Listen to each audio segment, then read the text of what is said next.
Olá, sejam bem-vindos à TV Clipe. Eu sou o Davi e hoje iremos apresentar o terceiro episódio de Bigodando. Estou aqui com o professor Guto Melo e ele vai explicar um pouco da profissão dele, falar um pouco da vida dele. Você poderia se apresentar, por gentileza? Boa tarde, amigos da TV Clipe. Sou Guto Melo, sou escritor, professor, historiador. Estou aqui hoje para bater o papo com o Davi, para todos vocês possam conhecer um pouco do meu trabalho. Hoje iremos abordar um tema muito interessante, mais desenvolvido para a profissão de escritor e a literatura brasileira. O senhor Djalma, ele é professor, como ele já disse, e também é escritor. Ele possui alguns livros, ele até vai apresentar um para a gente hoje e vai dizer um pouco como é essa vivência de escritor da vida dele, como começou, como foi a vida dele, como ele se desenvolveu. Vou trazer uma pergunta primeiro aqui, falando primeiro da sua formação, que eu sei que ela é muito rica. Como isso influenciou para melhorar a sua escrita? Eu sei que o senhor possui algumas faculdades. Como isso fez diversificar o seu pensamento para a escrita? Oi, meu chapa. Bom, claro, a primeira coisa que eu considero essencial para o desenvolvimento da escrita é a leitura. Eu lembro perfeitamente que quando entrei na faculdade, fiz faculdade de Ciências Sociais na UGB, em 1997, a minha professora, até então professora Irene, de Sociologia, pediu que a gente lesse a obra, que é um clássico da historiografia da literatura ficcional brasileira, Casa Grande Senzala, de Gilberto Freire. E aí, daí em diante, eu comecei a ler, durante toda a graduação e, é claro, quando me formei na condição de professor, e sempre procurei ler. Só que chega um determinado momento que você precisa colocar no papel tudo aquilo que você deseja, né? Como se fosse uma represa, né? Está tudo represado e você precisa colocar para fora. Eu coloquei tudo no papel. E a escrita é um exercício diário, contínuo. No início não é fácil, né? É quase que tirar leite de pedra, mas eu comecei aos pouquinhos, escrevendo aqui, escrevendo ali, e quando eu vi já tinha um material suficiente para uma publicação. Então a escrita é um exercício diário, mas ele, na verdade, ele começa através da leitura. Eu até já tentei me atentar muito para essa questão de leitura. Eu tive uma dificuldade muito grande na infância, né? Porque eu acho que atualmente não é tratado a leitura como sendo bem vista para aquela coisa da aventura, né? A pessoa lê, muitas pessoas leem para ser um hobby. Uhum. E quando você é criança, eu acho que é até um erro, vou até ver se o senhor concorda comigo, que a escola ela incentiva dando livros muito pesados. Eu, por exemplo, na minha escola, meus colegas aqui que estão aqui comigo, na antiga Dona Cora, né?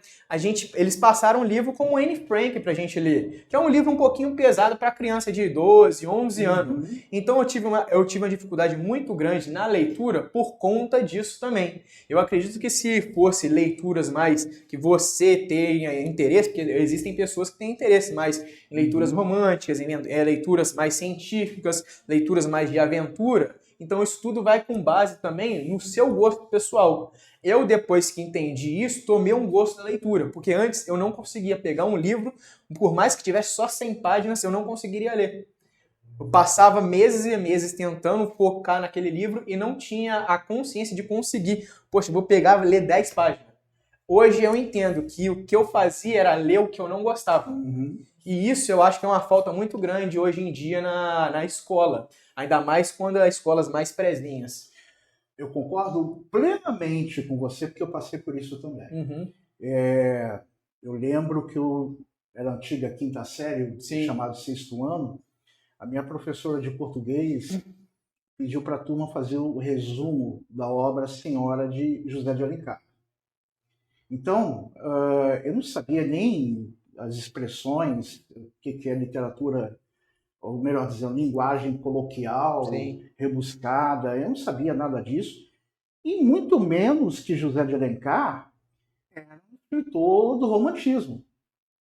E a professora pediu para que a gente fizesse o resumo, a turma, né? Cada um fizesse o resumo. Eu não consegui fazer nem a primeira página. Eu trabalhava com um dicionário do meu lado, mas ao mesmo tempo eu não estava entendendo o contexto. Sim. Resultado, eu não fiz o trabalho. E tive que me deparar com uma situação constrangedora ao falar para a minha professora que eu não havia feito o trabalho e levei um 0. A partir daquele momento, eu tomei ojeriza da literatura brasileira. Muito novo, com imaturidade, né, intelectual. Falei, não, literatura brasileira é chata, é desagradável, é muito pesada. Uhum. Agora, o que compensou o fato de não ter me afastado em definitivo da literatura é que minha mãe ia sempre para o Rio para cuidar da minha avó, falecida avó, e da minha tia-avó na casa dos meus tios, e meu tio sempre colecionou livros, uma biblioteca muito robusta, e ali eu pude me deparar com alguns livros que se tornaram interessantes de acordo com a minha idade. Então, já na pré-adolescência, eu pude ler, por exemplo, O Homem que Calculava, de Malbat Tahan. Eu nem sabia que ele era brasileiro, é professor de matemática da USP, achei que ele era iraquiano, porque a obra ficcional tem o Iraque na Idade Média. Li a obra do Robert Louis Stevenson, O Homem que Calculava, A Ilha do Tesouro, e, é claro, toda a coleção do Sir Arthur Conan Doyle sobre Sherlock Holmes. Então, me interessei por obras de literatura estrangeira, porque na minha mente, literatura nacional era desagradável. Demorei anos para poder me reconciliar com a literatura brasileira e, sobretudo, com José de Alencar. Isso é muito interessante, porque, como você vê, uma experiência minha, que tenho como individual, você também teve. E eu acho que vem uma defasagem muito grande na escola por conta disso. Sim. Eu acredito que não só a gente, mas também o pessoal de casa, o pessoal aqui, meus colegas, também já tenham passado por isso. Mas mudando um pouquinho de assunto, mas ainda abordando esse tema, eu, através de uma pesquisa que eu fiz, vou até te confirmar, eu vi que você participou de um evento que é o Colóquio Joanino em Lisboa. Uhum. E eu queria saber o que essa participação desses eventos, ela muda a forma que o senhor encara a literatura, a escrita, ela te auxilia, o que ela muda o seu pensamento? Esse colóquio eu não estive em Lisboa porque era durante a pandemia. Uhum.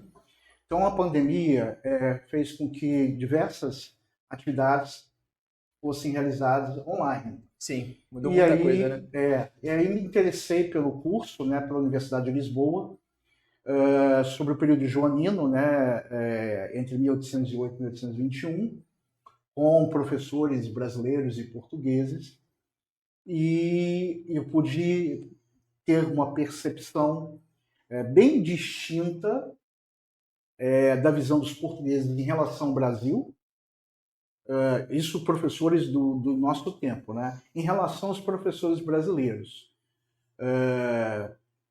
Ainda, infelizmente, alguns, não todos, né? Mas assim, um número pequeno, minoritário, que olham ainda para o Brasil como se fosse ainda uma colônia.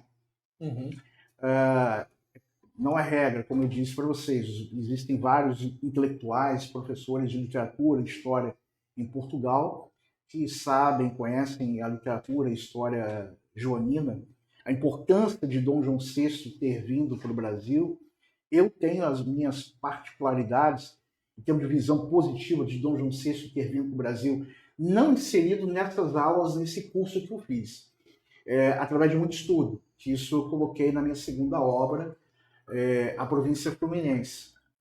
Então, o curso, esse intercâmbio cultural e intelectual é muito válido. Inclusive, eu fui inserido nessa semana num grupo de professores, mestres e doutores de literatura,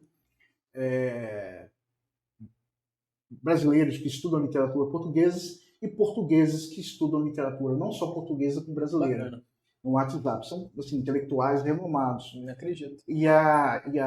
Essa visão multicultural tem sido bastante rica e benéfica no meio acadêmico, e acredito que vai ter desdobramento com novas obras e Uhum. uns novos olhares sobre essa transição da vinda de Dom João VI para o Brasil após a invasão napoleônica. Então, eu acho que esse intercâmbio entre Brasil e Portugal, acadêmico e intelectual, é muito saudável e benéfico para ambos os países. Acaba trazendo, né, um pouco da cultura, tanto de lá para cá, como Exatamente. daqui para lá também, né? Exatamente. E falando mais sobre o senhor, como eu apresentei como o professor Guto Melo, mas até então a gente só está falando sobre o fato dele ser escritor, né, trabalhar nesse ramo da literatura. E aí eu queria te perguntar quando e como surgiu esse ato desse escritor? Porque antes você era professor, como a gente estava conversando antes aqui, e aí surgiu essa ideia de ser escritor. Como que aconteceu e quando foi? Isso daí é uma pergunta bem interessante, porque em 2012 eu comprei um livro de um historiador literário que se chama Uberatan Machado, sobre o romantismo literário no Brasil. Uhum. E quando eu comecei a ler, né, não quis parar de ler, cada vez que eu parava um pouquinho já queria voltar. Na verdade, eu devorei o livro e ali falava justamente de quem eu me reconciliei, José de Alencar. Eu passei a ter uma outra visão sobre José de Alencar. E, ao mesmo tempo, foi um momento que me apaixonei pela literatura, pelo pensamento de Machado de Assis. E eu queria escrever sobre Machado de Assis. O que eu fiz? Em 2012, eu fui para o Rio, fiquei uma semana no Rio, pesquisando na Biblioteca Nacional e na Biblioteca da Academia Brasileira de Letras, fazendo levantamento de livros, historiadores literários que foram membros da Academia Brasileira de Letras da década de 1950, como Afrânio Coutinho. Inclusive, todos esses nomes estão inseridos no livro que eu vou presenteá-los hoje, né? 800 no plural, História e Literatura nos Tempos Machadianos. Então, eu fiquei uma semana fazendo pesquisa, lendo, anotando aquilo que era necessário, e comecei a construir um trabalho bibliográfico. Comecei a comprar livros para poder encorpar aquilo que eu estava escrevendo. Ter o conhecimento para transmitir. Exatamente. Só que eu, cada vez que eu olhava por material, eu pensava assim, eu sou muito perfeccionista, e eu falava assim, ele ainda não está maduro. Ele precisa ainda de alguns ajustes aqui e ali. Quando eu vi ele pronto, eu enviei para um amigo meu, que é meu confrade na Academia Volta Redonda de Letras, Rodrigo Alves, que é teatrólogo, é ator, escritor, e ele tem uma editora em Volta Redonda que é RH Produções Artísticas, né? Rodrigo Alves Produções Artísticas. Enviei o conteúdo para ele, e aí eu escolhi a capa e algumas imagens que pudessem enriquecer a obra. Em 2021, ainda existia em Volta Redonda a Livraria Nobel, né? em Shopping Parque Sul. E eu fiz o lançamento lá. No entanto, não teve o resultado, no meu entendimento, esperado. Justamente nós estávamos no olho do furacão da pandemia. As lojas estavam abertas, mas as pessoas estavam muito inseguras. E eu fui precipitado nesse aspecto, mas foi um aprendizado. Vendi, né, consegui vender, algumas pessoas foram lá para comprar meu livro, autografei. A partir de 2012 que eu comecei a escrever de fato. Como eu estava dando aula ainda, eu não consegui dar um trabalho de continuidade. Sempre interrompia, porque estava em alguma atividade, dando aula, eu deixava um pouco de lado, aí depois retomava. E aí o livro ficou pronto em 2015, no meu computador, vamos dizer assim, e só lancei em 2021, que eu precisava de uma editora, obviamente. e o Rodrigo deu essa oportunidade que agradeço até hoje. É uma história muito bonita e impactante, né? Porque, olha, como a gente vê, 2012 para 2021, né? Passaram 9 anos e mesmo assim o senhor não desistiu do seu sonho. Não. E acho que isso é muito importante para transmitir uma mensagem para vocês também, fora dessa parte da escrita e da literatura, é que se você tem um sonho, nunca desista. Você vê que pode demorar, pode ser tarde, mas se você tem a convicção de que aquilo faz parte da sua vida e é o que você quer, continue e persista. Porque é o importante, né, professor? Sim. E englobando também essa parte que você falou que é muito difícil, né, que teve uma dificuldade de achar. Você estava com o seu livro pronto em 2015, só foi lançar em 2021. Essa parte, como é que você vê atualmente para pessoas que tenham o interesse de escrever e publicar suas edições? O que você tem um conselho para você dar por parte disso aí? Bom, o único conselho que eu posso dar é não desistir. Uhum. Né? Você ser persistente. Se você tem um material, não importa se é uma produção científica, se é ficcional, se é poesia, conto, crônica, romance, se é um trabalho de história do Brasil, história geral, filosofia, sociologia, não importa. O material está pronto, né? Com revisão, e você sente que o livro pode ser publicado, mandar para todas as editoras que são compatíveis com o conteúdo que você quer trabalhar. Né? Você não vai mandar para uma editora que não trabalha especificamente com aquele conteúdo. Você não vai publicar mesmo. Sim.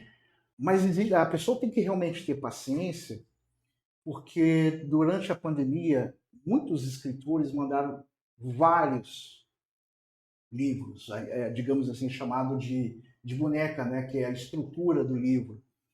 Então, durante a pandemia, as livrarias estavam fechadas, bibliotecas estavam fechadas, mas os editores estavam trabalhando em suas residências, em suas casas, no notebook, e recebendo todos os dias material. Então, eles precisavam fazer uma peneira daqueles que eram de interesse naquele momento e priorizaram os autores que já eram da casa e aqueles que eram interessantes naquele momento. Então, acabou tendo um acúmulo de material e as editoras estão ainda aos poucos publicando o material que eles receberam na época da pandemia.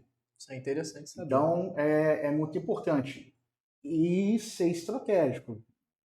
Observar a editora, entrar na página da editora, ver como é que está ali o mercado para ela, se está sendo boa, né? Se vai ter um benefício para você, se você vai ter um retorno. Não um retorno financeiro, que são os contos deles, escritores que ficaram ricos, né? Que ganham uma grande fama. É mais por uma questão de prazer, né? De ver seu material pronto.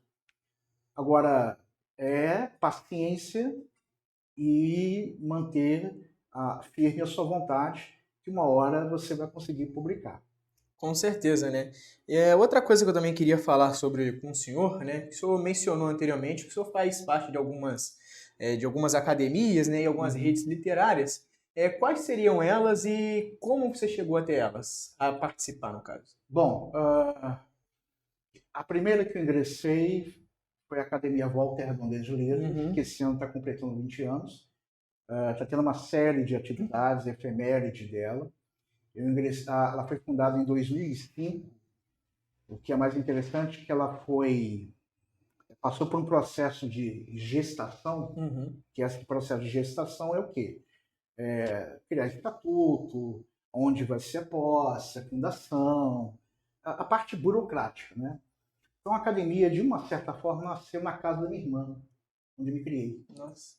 As pessoas participavam das reuniões. Eu não participava porque eu era professor, eu morava em outra casa, já não morava mais na casa da minha irmã.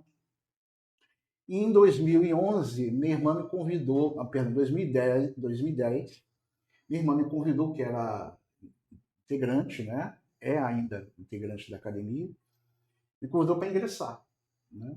E me candidatei, levei meu currículo, analisaram o meu currículo e acabei ingressando, né, com muita felicidade, na Academia Volta Redondense de Letras, onde eu tive a oportunidade de participar de rodas de leitura, lançamento de livros, coletâneas, palestras, enfim, inúmeras atividades, prestigiando, convidando pessoas a ingressarem na Academia Volta Redondense de Letras. Então, estou muito feliz que agora no dia 13 de maio, na UGB, Centro Universitário Geraldo de Biase, eu vou estar falando sobre história e ficção, pautado nas minhas duas últimas obras, para os alunos do curso de Letras de História da UGB, dentro desse cronograma festivo em 2025. Em 2023, no dia 4 de novembro de 2023, eu me tornei o primeiro escritor de Volta Redonda, apesar de ter nascido em Barra Mansa, mas eu me considero muito mais daqui do que de lá, a ingressar na Academia Fluminense de Letras, uma academia que tem 108 anos de existência.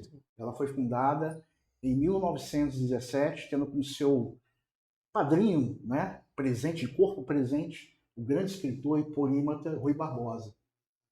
E a sede fica numa biblioteca parque em Niterói, porque naquela época a capital do estado não era o Rio de Janeiro. O Rio de Janeiro era a capital federal. Uhum. E a capital do estado era Niterói. Sim. Então se mantém até hoje como sede. Então, assim, é uma honra fazer parte das duas academias, a de Volta Redonda e a Academia Fluminense, que é a academia oficial do estado. Eu tomei posse agora, no mês de abril, no PEN Clube Internacional, que é o PEN Clube nasceu em Londres, mas depois ganhou o mundo todo, onde, assim, escritores de enorme credibilidade no Brasil fazem parte, tem membros da Academia Brasileira de Letras, de academias de outros estados, de outros municípios, e tomei posse recentemente. O presidente atual é o Ricardo Cravo Albim, o presidente atual da Academia Volta Redondense de Letras, Jean Carlos, né? Não posso deixar de mencioná-los, mencioná-lo, e também da Academia Fluminense de Letras, a professora, presidente Márcia Peçanha, presidente da FEL. E agora eu vou tomar posse, no mês de maio, como presidente da UB, União Brasileira de Escritores do Estado do Rio, que ela existe desde 1958, uma instituição muito cara para os cariocas e para o Estado do Rio, porque sempre acolheu, né, escritores diversos, diversas áreas do Rio de Janeiro e do Estado, e assim, teve como presidente Stella Leonardi, que é uma escritora muito conceituada no Rio de Janeiro, foi inclusive integrante da Academia Carioca de Letras, que vai completar 100 anos, Edir Meirelles, que é um grande escritor da Academia Carioca de Letras, da cidade do Rio, respeitadíssimo, a presidente atual, Euridice Espanhol, que vai se tornar minha confreira na Academia Fluminense de Letras no final do mês de maio, e eu vou sucedê-la. Vou estar presidente com a posse na Academia Brasileira de Letras agora no mês de maio. Isso. Eu acredito que seja muito gratificante, né? Não só profissionalmente, mas principalmente pessoalmente para o senhor, né? Participar disso tudo. E uma coisa que não está aqui, mas eu gostaria de saber, eu queria saber se foi muito difícil, se é muito difícil essa questão da área da literatura aqui no Brasil. Como é que você vê na questão profissional para pessoas que estejam, né, nessa parte cursando ou já, né, profissionalmente, mas ainda no início de carreira? O que o senhor acha, mais olhando profissionalmente? Bom, é um mercado onde você tem que ter jogo de cintura, tem que ter muita paciência, porque não é fácil, é um mercado muito competitivo e ficou ainda mais competitivo pós-pandemia. Eu tenho, assim, uma série de observações que muito me incomoda em relação o mercado literário, sobretudo, se refere às editoras. Sim. Existem editoras grandes que querem monopolizar o mercado. Uhum. Vou te dar um exemplo. Há 20 anos, 15, nem 20 anos, 10, 15 anos atrás, você ia para a Flip, aqui em Paraty, na Feira Literária Internacional de Paraty, as editoras tinham, ainda continuam tendo seu espaço. Mas algumas editoras grandes estão querendo monopolizar. Isso é ruim, porque as editoras pequenas ou médias perdem o espaço, perdem, não é que perdem a visibilidade, mas deixa de ser democrático. A palavra é essa, deixa de ser democrático. Passa a não ser saudável.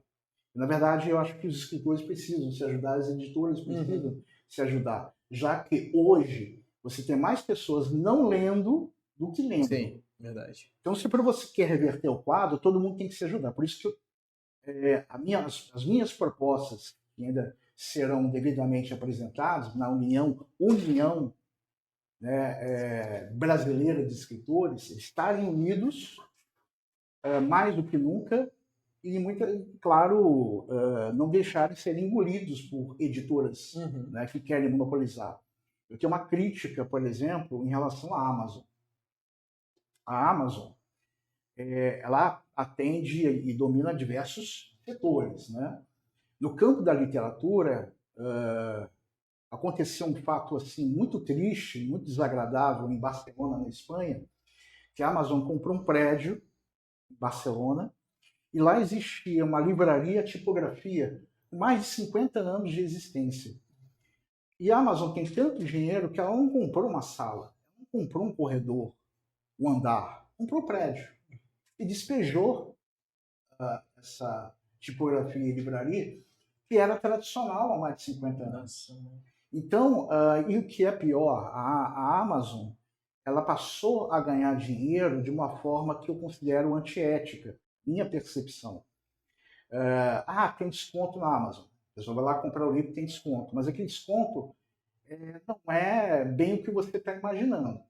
Por exemplo, os meus livros eu coloco um preço de R$50. Vamos dizer que eu coloque na Amazon. E passa a ser vendido pela metade do valor, R$25. Então, desconto de 50%. Só que não é bem assim que funciona. Por quê? Quando a pessoa for comprar livro, você tem que pagar pela correspondência. Você paga pela taxa. São tributos. A carga tributária. E essa carga tributária acaba favorecendo não você, e sim a empresa.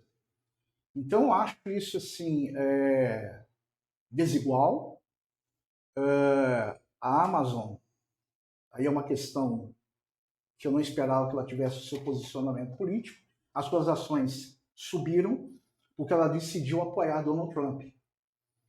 E quando o Trump ganhou as eleições, as ações e a Amazon ganhou mais de 300, 400 milhões de dólares quando Trump foi eleito.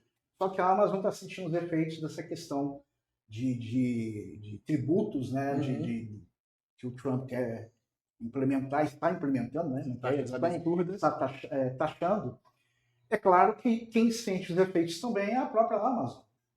Então, o setor empresarial está começando a querer se afastar, está se sentindo prejudicado. Então, aqueles que apoiaram hoje estão saindo prejudicados por terem tomado uma estratégia equivocada. E eu sou uma pessoa que valorizo muito as bibliotecas e as livrarias. Eu já fui convidado para lançar livro em biblioteca. Nada contra. Acho que a biblioteca ela tem que ser um local de pesquisa, mas também ela tem que ser um local de debate. Nós estamos fazendo aqui, pode ser feito também em bibliotecas. Sim. Isso chama pessoas. E as livrarias, eu gosto de lançar nas livrarias para que elas continuem em atividade, né, que continuem vivas. Ainda mais que o Rio agora vai ser a capital, já é a capital mundial do livro. Eu já tenho alguns projetos já na minha mente para que sejam realizados no Rio, rodas literárias, debates, lançamentos, enfim, diversas atividades que possam beneficiar o escritor, os leitores e, é claro, não só o editor, mas o livreiro, porque é importante divulgarmos a cultura. E eu gostaria muito que o Ministério da Cultura, particularmente, apresentasse um projeto de lei para redução de taxa tributária para quem trabalha com cultura. Mas isso aí é utopia no momento. É isso. Falando um pouco sobre o que você falou sobre as escritoras, né? Isso é muito diz respeito também, não prejudicial também para o escritor, mas também para o consumidor final. Sim. Porque acaba não tendo aquela briga, eu falando mais com uma visão mais de contador, né, que eu sou graduando em contabilidade, isso acaba prejudicando não só as empresas, como também os escritores, mas também como a pessoa final, o consumidor final. Porque sem uma briga de empresas, a empresa que é, obviamente, a detentora das maiores, bota o preço lá para cima. Aí será que o consumidor final tem a condição de comprar?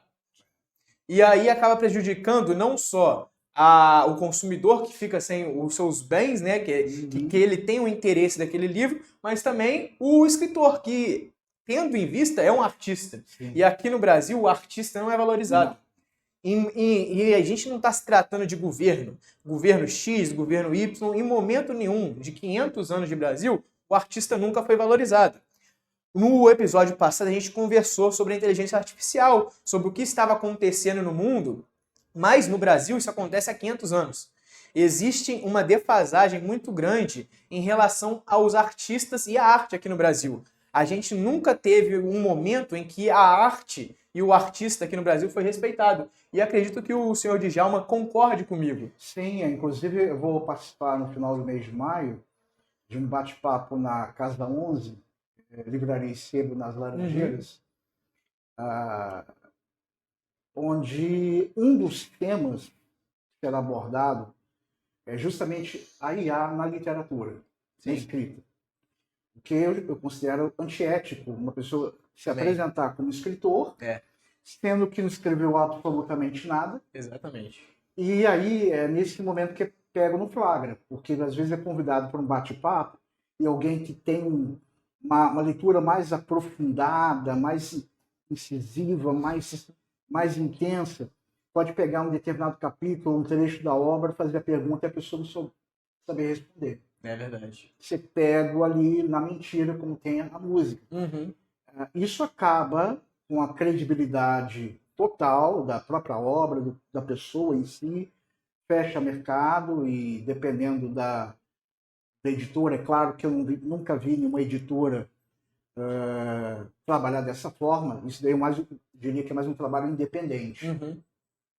Mas isso joga fora a essência do homem, que é chamado de Homo sapiens, que é o homem que pensa. Uhum.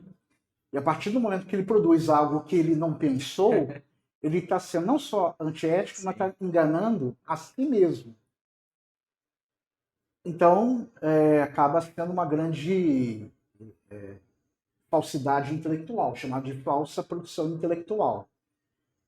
Isso é uma preocupação dos escritores, das editoras, medo que isso possa invadir o mercado literário e dividir as bancas de livros e feiras literárias, ou uma situação assim, e a pessoa que trabalhou de verdade em cima do seu livro não consiga vender, porque num lado da sua obra tem uma obra que não tem nenhuma credibilidade, porque não foi escrita pelo suposto autor. Ele transmite algo que ele nem mesmo tem consciência daquilo, que ele nem mesmo fez ou sabe o que está escrito ali, porque muitas das vezes é muito comum em e-books, né, online, alguns mercados que vendem e-books, às vezes a pessoa está vendo lá como ficar rico, ele botou tudo no chat GPT, faça uma dieta, acontece muito isso nesses sites. Eu te dou um exemplo, quando eu era professor, cursinho pré-vestibular, eu estava dando aula de literatura e um aluno me perguntou uma pergunta proposital, para ver se, até onde era fato ou não. Uhum. Aí ele me perguntou assim, de onde você tirou isso tudo que você explicou? Aí eu falei assim, espera um pouquinho, deixa eu concluir minha linha de raciocínio. Eu expliquei a matéria, depois que eu expliquei a matéria, o quadro já estava dividido, porque eu nunca chegava com material na sala de aula e anotava. Eu sempre chegava já e colocava no quadro. E aí ele fez essa pergunta, depois que estava terminando a aula, eu falei assim, gente, apaguei um lado do quadro e coloquei a bibliografia. Está tudo aqui. Tudo que eu falei está aqui.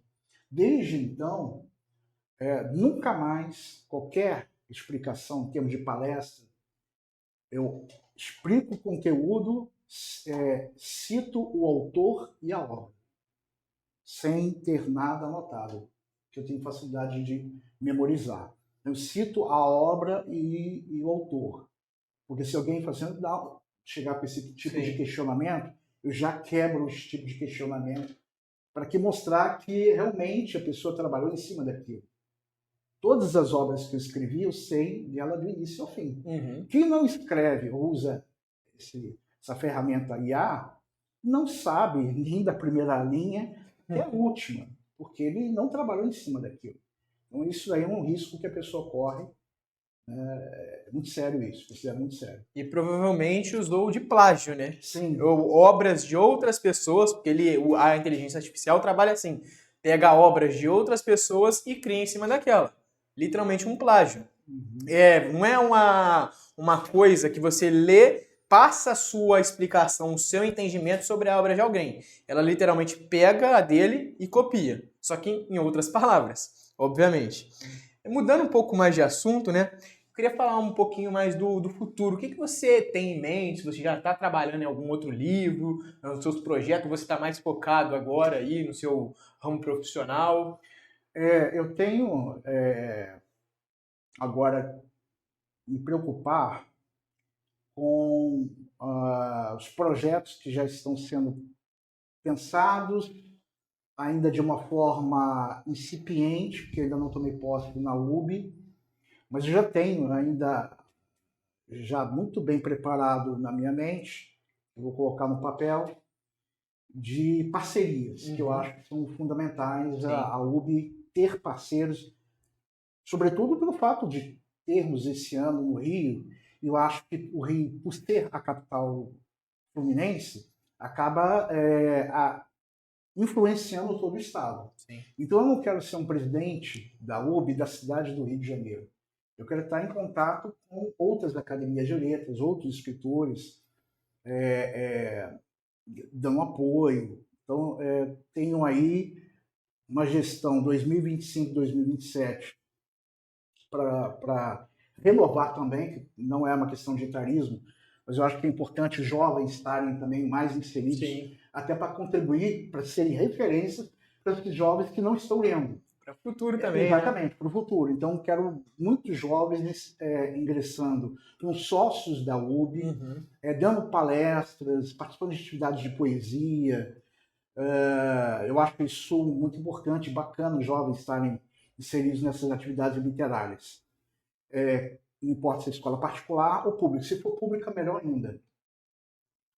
Eu participo bimestralmente a convite do poeta, escritor Igor Calazans, que é um grande poeta do Rio de Janeiro, do projeto chamado Epoqué, que é um encontro de poetas de enorme credibilidade no Rio de Janeiro. Eu participei recentemente em um lugar muito especial, que é no Capitu Café. Já ouviu falar? Não. O Capitu Café, ele fica no Cosme Velho. Tem esse nome em homenagem à obra Dom Casmurro, de Machado de Assis. E o local do café era exatamente onde era a residência de Machado de Assis. Nossa, que maneiro. E o lugar é fantástico. Então, bimestralmente, os poetas se encontram. Eu estou escrevendo Haikai também, então, a última vez que estive, foi a primeira vez, né? Recentemente, pude estar presente, li os meus haikais, poema. Agora, meu grande projeto, além de estar à frente da UB, é o meu próximo livro, que é o livro que será meu segundo livro pela editora Cajuína, de São Paulo, o Divino Dante. Já tem um título que é esse, o Divino Dante, que é todo ele trabalhado em cima da obra Divina Comédia de Dante Alighieri, né? E Dante Alighieri, ele foi não só um grande poeta, mas o que ele escreveu foi na chamado dialeto toscano, e esse dialeto se tornou a língua oficial da Itália, que é o italiano. Então, os italianos falam dialeto toscano. Em outras palavras, Dante Alighieri é o pai da língua italiana. E um dos maiores poetas de todos os tempos. Ele escreveu na Idade Média. E eu, assim, desde a época da graduação, sempre li tudo que estava ao meu alcance sobre a Idade Média.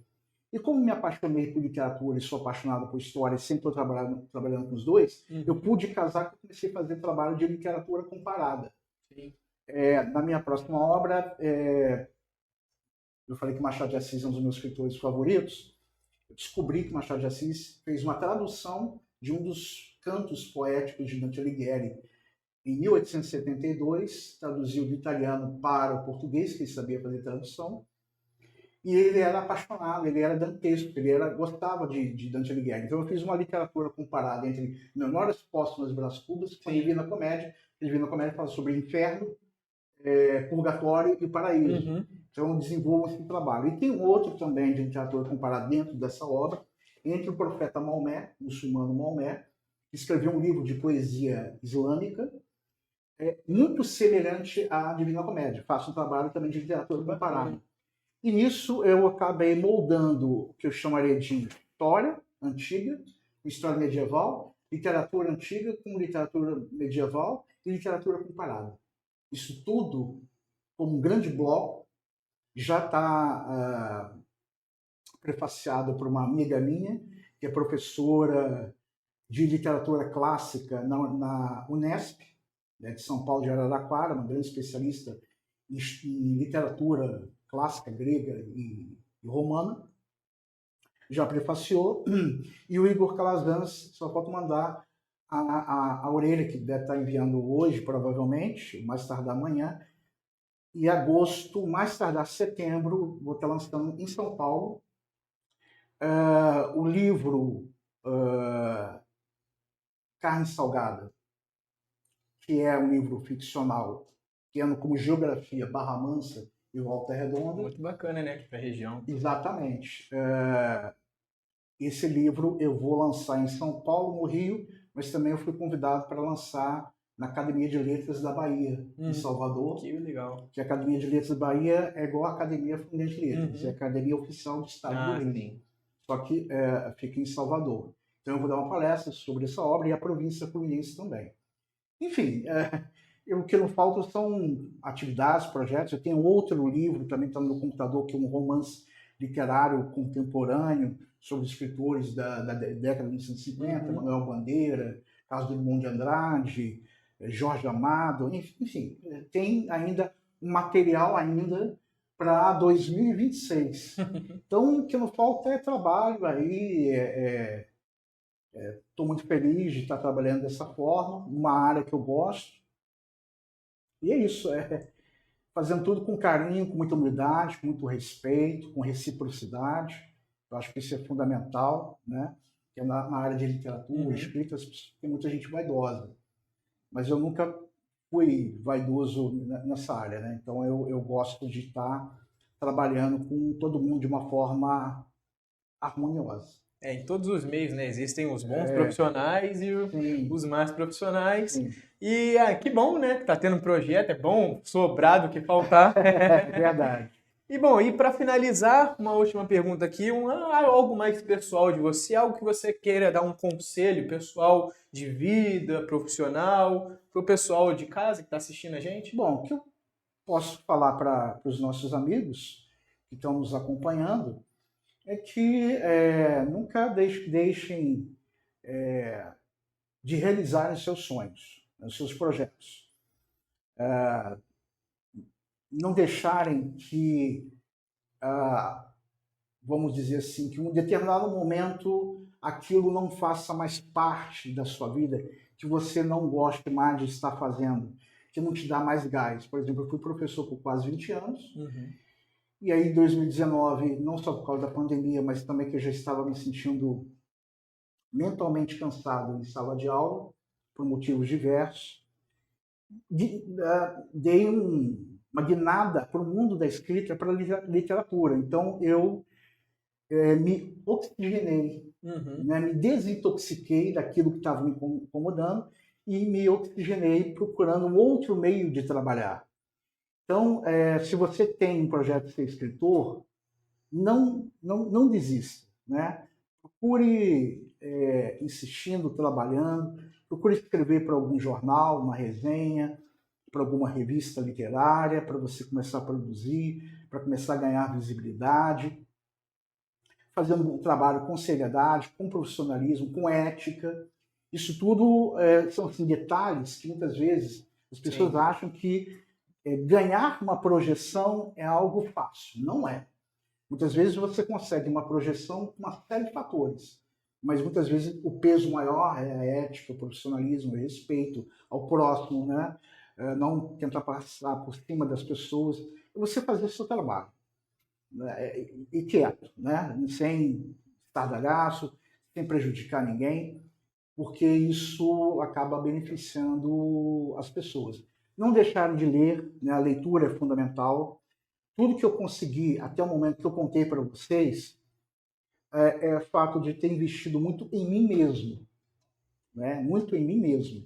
Lendo, com muita paciência, desde que entrei na graduação, lendo. Isso que tem quase 30 anos de leitura acadêmica. E é claro que uma hora vai dar um resultado, dá um resultado. Então, os resultados que eu estou tendo agora não me envaidecem. Não me vejo como uma pessoa narcisista que, caramba, você ganhou essa projeção não, de forma alguma. Eu sei que tenho que aprender todos os dias alguma coisa, aprender cada vez mais. E assim, aconselho que vocês sigam persistentes, com humildade e com vontade. É o conselho que eu posso dar para os jovens, né, que estão acompanhando, e aqueles que também, no momento ruim, né, busquem, inclusive a literatura, um meio, amanhã inclusive vou estar fazendo uma live, sobre biblioterapia, como a literatura também ajuda para combater depressão, ansiedade, enfim, ela ajuda não só para conhecimento, mas também para você se desintoxicar. Esse é o conselho que eu posso dar a todos vocês. É uma porta que, na verdade, abre diversos caminhos, Exatamente. né? E o que ele disse tem total razão, os pequenos detalhes são o que valem, né? Com ética, profissionalismo, você pode chegar a qualquer lugar. E como ele mesmo falou, não importa o tempo, a idade, o momento que você está. Às vezes você está num lugar que você se sente confortável, mas daqui a 10, 20 anos você se sente cansado. E nunca é tarde para mudar, nunca é tarde para ter novas experiências e novos projetos. Ele vai agora nos apresentar um livro dele aqui, pessoalmente. Esse aqui é um presente que quero deixar para a TV Clipe. O meu primeiro livro, 800 no plural, História e Literatura nos Tempos Machadianos. É o meu primeiro trabalho, então, assim, é um trabalho que foi feito com muito carinho, com muita dedicação. Isso daqui é, para mim, um grande presente, né? Porque eu gosto de colocar imagens. Então, quando a gente faz um trabalho sério, né, a gente gosta de colocar as fontes primárias e secundárias para dar maior credibilidade ao próprio trabalho. As fontes primárias são fotos, são imagens e a bibliografia, né? Sempre procuro colocar a bibliografia para dar respaldo do trabalho, porque aquela questão, muitas vezes a pessoa pode questionar, mas a bibliografia e as imagens falam muito mais do que as próprias palavras. É um livro que tem como a capa a Rua do Ouvidor, né? Principal avenida frequentada por intelectuais, políticos, e eu coloco Machado de Assis como a figura central, como se fosse assim, no sistema solar, Machado de Assis sempre eu vi como sol. E os grandes escritores no entorno, Cláudio da Costa, Joaquim Nabuco, José de Alencar, Gonçalves Dias, que mais? Euclides da Cunha, Olavo Bilac, todos esses grandes intelectuais, inclusive alguns deles ajudaram a fundar a Academia Brasileira de Letras em 1897. E para mim a figura central é Machado de Assis. Eu deixo esse livro para vocês de presente, né? Quem quiser esse livro, eu deixo um convite para vocês. Posso dar um convite? Claro, fica à No vontade. dia 29 de setembro, está longe, né? Mas ainda vou divulgá-lo nas redes sociais. Falei do Capítulo Café. Sim. O dia 29 de setembro é a data de falecimento de Machado de Assis. E todo dia 29 de setembro de cada ano, o Capítulo Café monta uma agenda de programação enaltecendo Machado de Assis. E eu fui convidado pelo proprietário para relançar 800 no plural e a província fluminense com muita felicidade, muita alegria, né, de estar praticamente na casa de Machado de Assis lançando um livro. Se alguém falasse para mim isso há 2 meses, eu ia falar assim, você está de brincadeira comigo, né? Mas isso vai acontecer no dia 29 de setembro e eu vou deixar com muito carinho, agradecendo o convite da TV Clipe, com essa obra, meu primeiro trabalho, e agradecendo pelo convite. Está entregue. Muito obrigado. Nós que agradecemos você pela sua presença aqui renomada. A gente também tem uma surpresinha para você. Opa! É algo mais voltado, porque a gente comprou mais para a Páscoa, né? Da época da Páscoa. Mas como já passou, mas né? Nunca é demais. Sabe quem que vai adorar isso aqui? Minha esposa. Eu adoro chocolate também. Sim. Adoro. Obrigado mesmo. Mas a minha esposa, se souber que ela é chocolate, Eu entendo eu acho que ela vai querer vir aqui para poder participar, só para poder ganhar o chocolate. Brincadeiras à parte, muito obrigado. Tem aqui a mensagem, né? É isso. Agradecimento, a cartinha de agradecimento. Para você ler com calma. Vou poder ler em casa com calma. Na verdade, em casa eu vou tirar uma foto, vou fazer um vídeo para poder agradecê-los. Meu óculos de leitura está ali. Mas eu agradeço muito essa oportunidade. Eu sei que vocês estão iniciando, mas o trabalho de vocês já vejo com profissionalismo, que eu já vi outras atividades, e o trabalho de vocês é de uma qualidade ímpar, e vocês seguirão praticamente os mesmos caminhos que eu citei agora. Sim. Com dedicação, com persistência, com profissionalismo. Ética, principalmente. Exatamente. E eu espero que da próxima vez que eu seja convidado, com certeza, vocês vão estar um lugar assim maravilhoso, aquele podcast, aquele espaço, né? Vou poder falar assim, lembra daquela vez que nós fomos e tal, e ver o que eu falei que é consolidar, e eu espero que isso se consolide na vida de vocês. Muito obrigado. Obrigado a todos de casa. Até a próxima. Valeu, obrigado.